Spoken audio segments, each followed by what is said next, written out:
पांचवें सेमेस्टर के पाठ संख्या 6 में वाणिज्यिक क्रांति में आपका स्वागत है।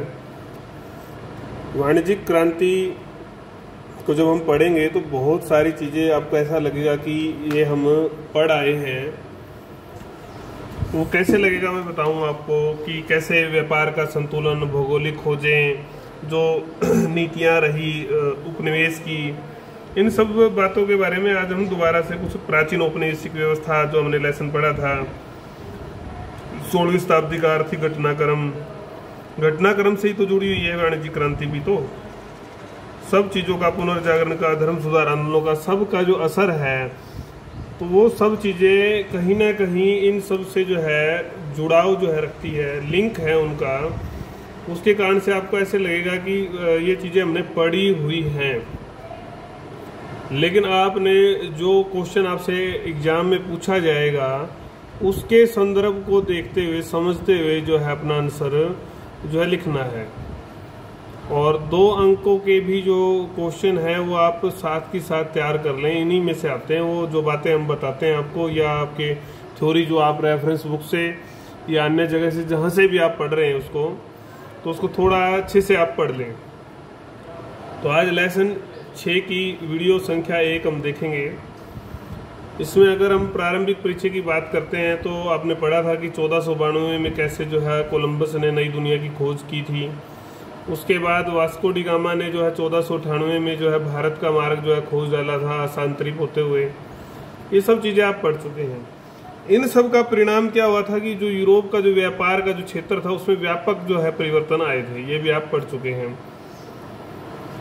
इस सारे से जो व्यापार था वो तेजी से जो है छोटे जो नगर थे या जो गांव थे, ग्राम था, जो उनसे निकलकर विदेशों में जो है पहुंच गया था। व्यापार जो है उसका प्रसार जो है विदेशों में हो चला था। अब जो निर्भरता थी यूरोप के व्यापारियों की अरब व्यापारियों पर, वो निर्भरता का अंत भी हो चुका था। अब वो सीधा व्यापार जो है करने लगे थे। भौगोलिक खोज जो हुई इस समय, उसका परिणाम क्या हुआ था कि आपको ध्यान होगा, भौगोलिक खोज के कारण से इटली का जो एकाधिकार व्यापार पर होता था वो भी समाप्त हो गया था। अब दुनिया जो है पूरी जो है इस क्षेत्र में कूद चुकी थी।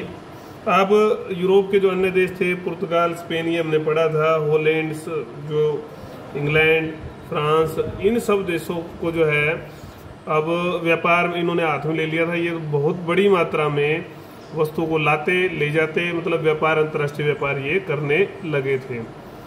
इनका जो व्यापार जो विशेष रूप से दक्षिण अमेरिका, उत्तरी अमेरिका, चीन और भारत, जो बहुत बड़ी जनसंख्या वाले जो देश थे, बहुत बड़ा जो है जिनके पास जो है सोना, चांदी, धन, संसाधन सब थे, उनके साथ जो इनका व्यापार का जो ये कार्य चला इस दौरान, इस सारे से व्यापक परिवर्तन जो है व्यापार में आए।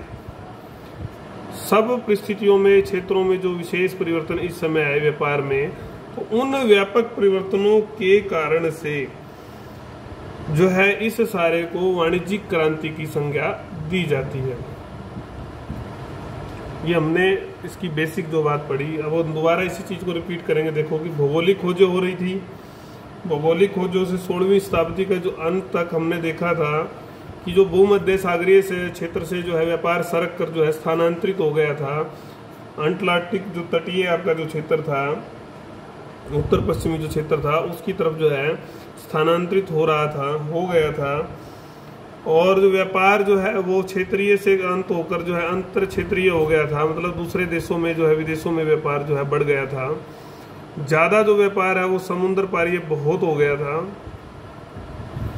इस सारे से जो है धीरे धीरे जो है यूरोपीय जो देश थे, इंग्लैंड, फ्रांस, सब ने उपनिवेशों की स्थापना पर जो है बहुत ज़्यादा जोर दिया और सोना चांदी का जो है खूब संचय किया इन्होंने। इससे ये मानते थे कि धन और शक्ति जो है बढ़ती है और सैनिक शक्ति भी बढ़ती है। और अब यूरोप के जो लोग थे, जो देश थे, उनकी जो है उपभोग भी जो है वो वहाँ की खाद्यान्न वस्तुओं का जो है बहुत करने लगे थे। इसके लिए वो आयात करते थे, पूर्व से नील मंगाते, और आपके सुदूर पूर्व जो है चीन से, जो चीन व एशिया माइनर से, चीन व एशिया माइनर से जो है वो कॉफ़ी मंगाते थे। और चीन से चीनी मिट्टी का जो है सामान आता था। तो इस तरह से बाजारों का जो प्रसार है वो काफ़ी हो गया था। ये एक पूरी प्रक्रिया चल रही थी व्यापारिक गतिविधियों की। जब ये सब चलेगी तो व्यापारिक जो संगठन है वो भी बढ़ेंगे, उनका तौर तरीका भी अलग होगा, और जो वस्तु विनिमय होता था, विनिमय अब जो है बाजार का जो लेन देन है मुद्रा का या अन्य जो तरीके आएंगे वो भी अलग अलग तरह के आए। तो इस तरह से यूरोप का जो व्यापार था,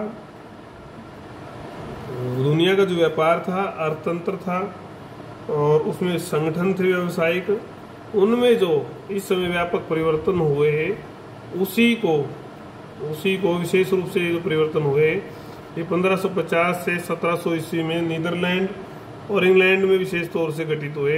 तो वहाँ पर इसको जो है वाणिज्यिक क्रांति का जो नाम देकर पुकारा गया। वैसे तो इस पाठ का जो कंसिक्वेंस है उसके अनुसार आप पहले कारण भी पढ़ सकते हो कि इस वाणिज्यिक क्रांति के कारण क्या थे।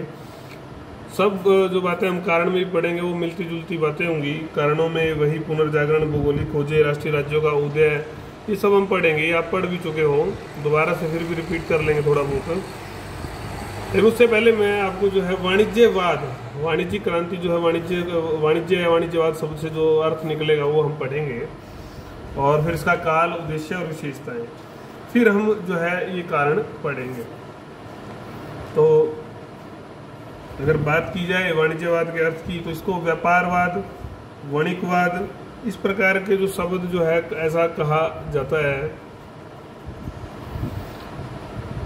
परिभाषा कोई सही से रखी नहीं गई थी, लेकिन कोई रखना जो है कठिन भी काम नहीं था, लेकिन कोई व्यवस्थित परिभाषा किसी ने दी नहीं कभी। लेकिन क्या माना गया, राज्य व समाज की उपयोगिता के लिए व्यवहार में अपनाए गए कुछ नियम थे, उन नियमों का जो संग्रह था वही क्या कहलाया, वाणिज्यवाद कहलाया। ऐसी परिभाषा उस समय या कोई विचारधारा तो थी नहीं, कोई किताब उस समय छपी नहीं थी इसके ऊपर, तो एक ये विचार चल रहा था। सबसे पहले इस शब्द का जो प्रयोग है वो एडम स्मिथ ने 1776 में किया। वेल्थ ऑफ नेशंस, ये किताब हमने जब पिछले सेमेस्टर में भी पढ़ी थी, आपको ध्यान हो तो। मुक्त व्यापार पर बल। अब संरक्षणवादी जो नीति की, इसने इस मामले में क्या था, जो संरक्षण देता था राज्य, विशेष रूप से कुछ ही लोग व्यापार करेंगे, उसकी बजाय इसने कहा कि मुक्त व्यापार पर जो है बल दिया। ये इसकी जो थ्योरी थी। उसके बाद अंग्रेज विद्वान जो विलियम कनिंगम थे, उन्होंने भी जो अपनी पुस्तक थी the growth of English industry and commerce में भी जो है वाणिज्यवाद का एक शक्ति की प्रणाली जो है उसके रूप में उल्लेख जो है अपना विचार जो है दिया है कि ये शक्ति की प्रणाली है। इसके बाद अलग अलग वान सुमेलर, अलग अलग जो विद्वान आए, सबके अपने अपने मत थे, हम ज़्यादा मतों पर नहीं जाएंगे। दूसरे शब्दों में अगर हम इस बात को कहें तो वाणिज्यवाद क्या है, उन नीतियों, सिद्धांतों, व्यवहारों को दर्शाता है, उनका संग्रह है जिन्हें यूरोप के